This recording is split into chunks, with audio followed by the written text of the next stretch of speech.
And right, and I will share my screen.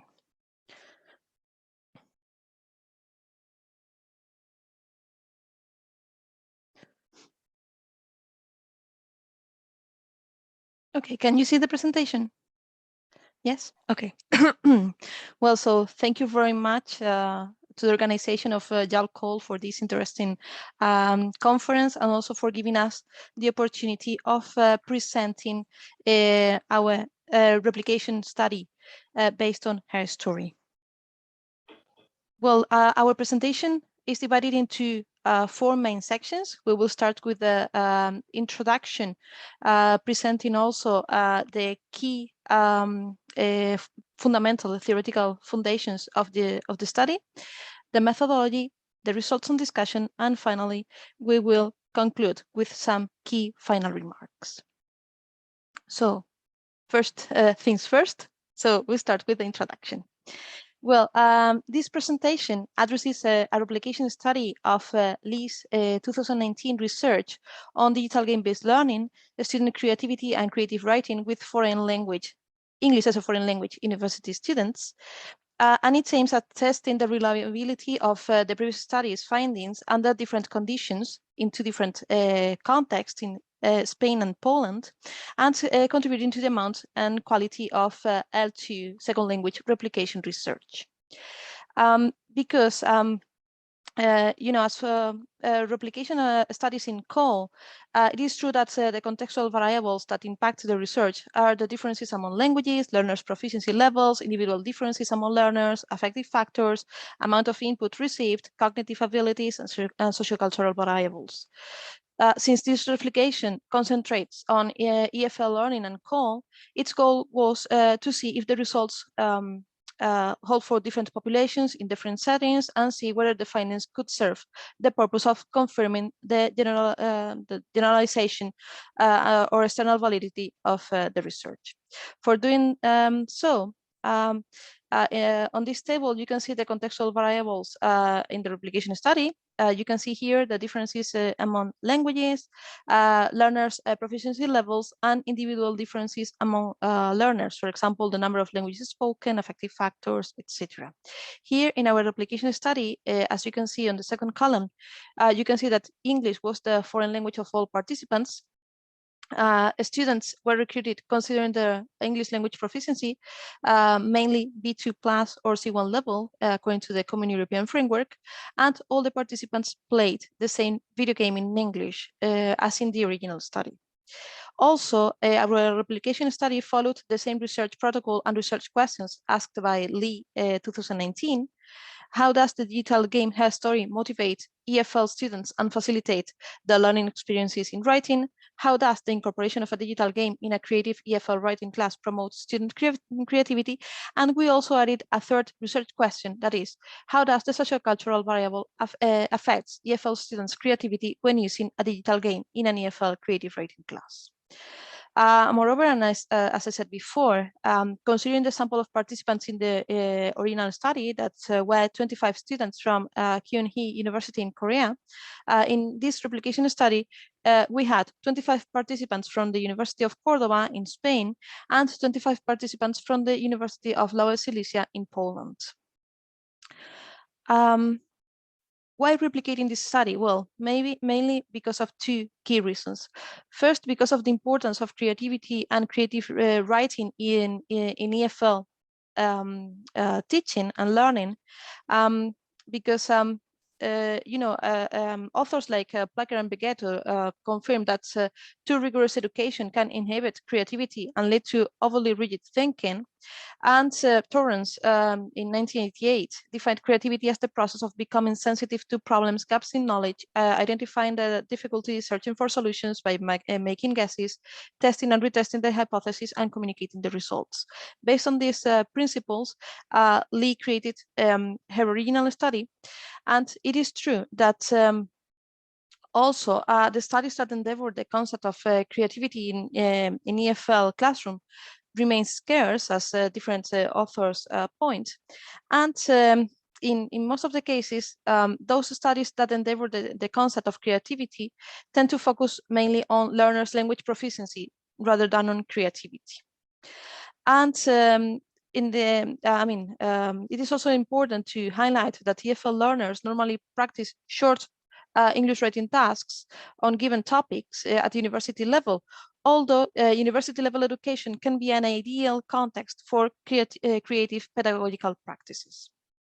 Moreover, we need to bear in mind that it is proved that digital technologies allow for and encourage fresh perspectives on creativity in the context of education in general, but also, of course, in the context of language learning.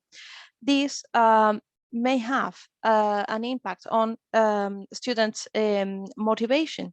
So considering this, video games are an interesting proposal for this type of studies, as they are intrinsically motivating. The second reason for replicating this study is the importance of digital games and language learning of this connection. It is true that literature identifies two main types of games. First, well, we can see commercial games for entertainment purposes, and also educational games with these educational purposes in mind.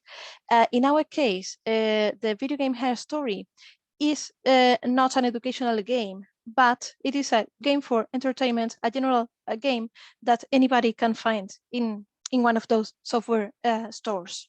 Okay, so it is interesting to to bear that in mind, because this type of games does not involve, a teacher or a formal curriculum to be played.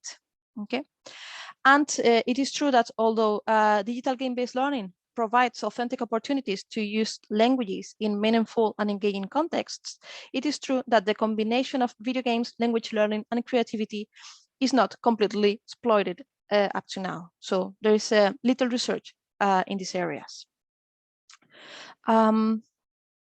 So considering this, moving to the methodology, first, what we need to do is to describe the game, a general overview of the game.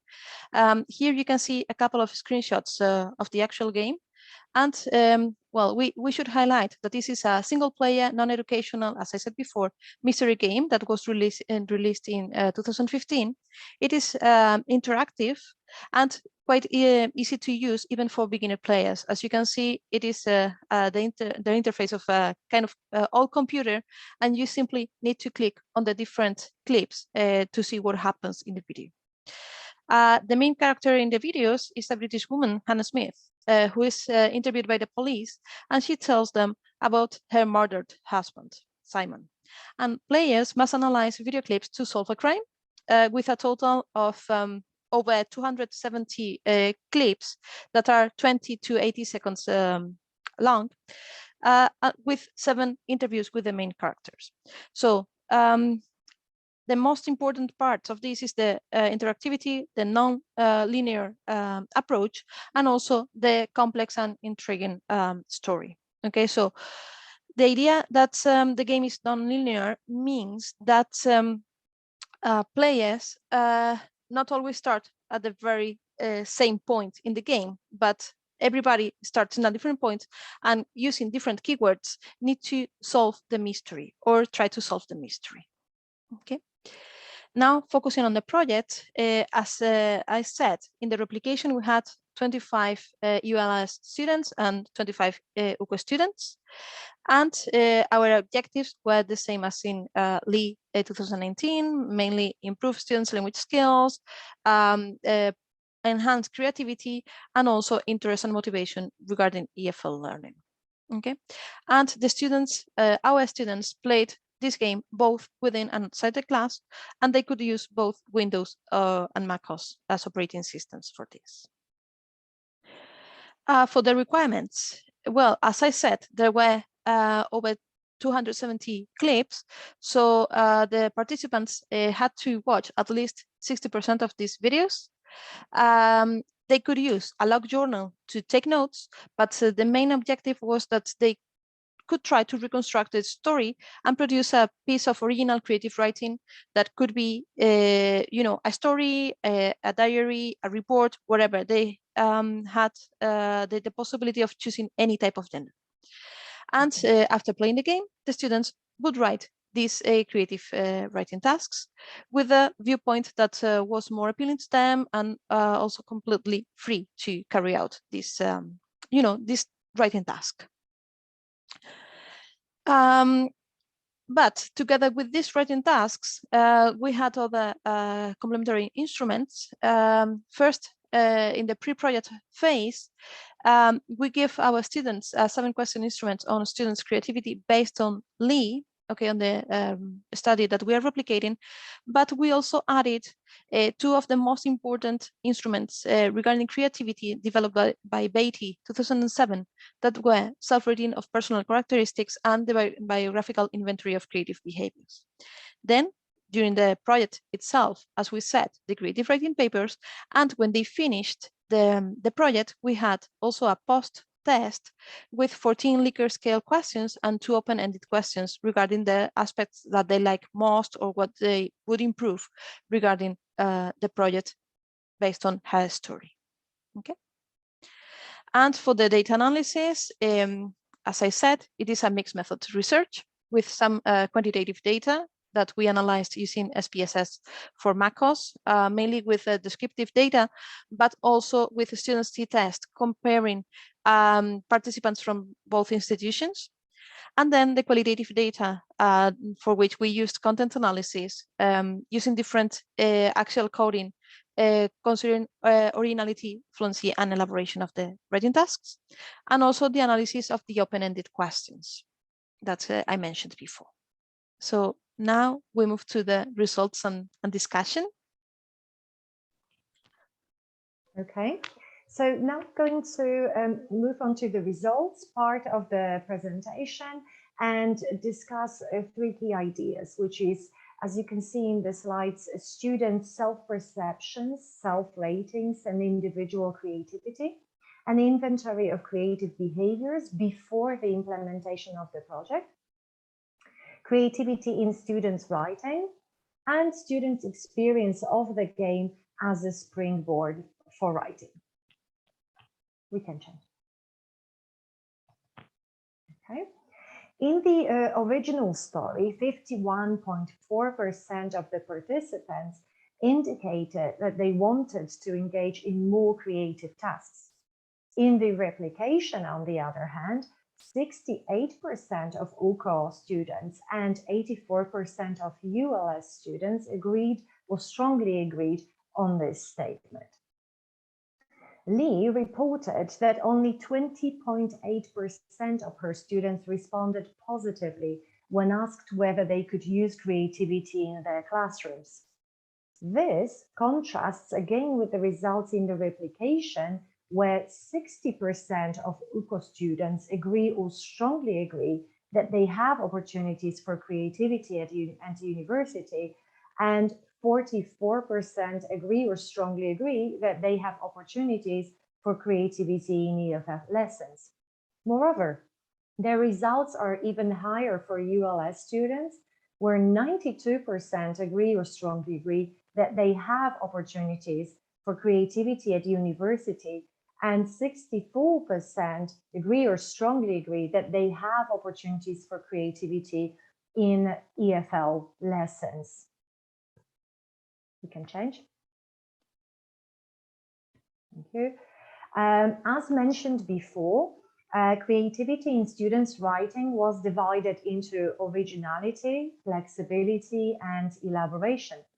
When it comes to the first factor, in both studies, originality was observed in students' interpretations of the story's main plot, which was reflected in their writing and in reimagined stories.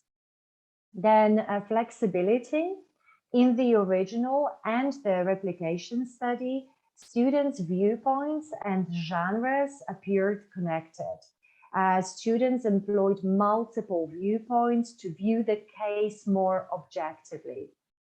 In the case of elaboration, in both studies, participants elaborated on the events and characters of the original story in considerable detail by using a lot of imagination to create vivid images. The most common way of elaboration was adding appropriate language functions and discourse markers, but also many imaginary details and personal opinion and other perspectives of the characters and events in the story. In Lee's study, some of the students included description of an event that was not present in the story. In the replication study, a good example of high level of elaboration in this story is definitely a piece of writing with dialogues told by Hannah's daughter to Sarah's friend who was not part of the game. Retrospection of events was used also in this instance. Let's change. Okay. Now I'd like to say something about students' experience of the game as a springboard for writing. So in the post questionnaire that Christina mentioned already, students were asked questions about their experiences with the project. For most UCO participants, it was the first time they used DGBL for practicing listening and writing skills in English. It was also true for the ULS students, only that, as a study showed, the USL participants were more willing or seemed more willing to use video games to continue practicing their English language skills. Well, in general, the results are in line not only with Lee 2019 study, but also with Brian and Werso 2021 regarding the increase of engagement, motivation, and learning in DGBL, but also with Aguilar, Holman, and Fishman 2018, considering that DGBL generates students' motivation and curiosity, which is reinforced through the narrative, as in our study. Okay, let's move to the conclusion. Even one more. Okay. The original study, Lee 2019, confirms that learners' creativity can emerge through learning experiences. The qualitative analysis in our replication study supports the idea that the degree of learners' creativity can significantly affect their writing in EFL, especially in terms of complexity, accuracy, and fluency. The findings of our study also indicate that the choice of genre and a viewpoint may influence the level of elaboration in the text produced by students. Let's change. Her story provided the plot, but what is important, it left the interpretations of the events to the player's imagination, leaving the students in control of the game. This is important because people learn in multiple ways, and the process of learning should cultivate learner autonomy and inspire learners to take control of their own learning. So that is my conclusion. Thank you. These are the references used in this presentation. So thank you very much for being here with us, and we hope that you liked this presentation. Okay, so thank you so much, everyone. Thank you. So if you have any question or comment or something that you would like to share with us, I'm going to stop sharing. Okay. And if you want, I can even stop recording if you feel more comfortable for the questions. Okay, so I will stop the recording. So thank you very much.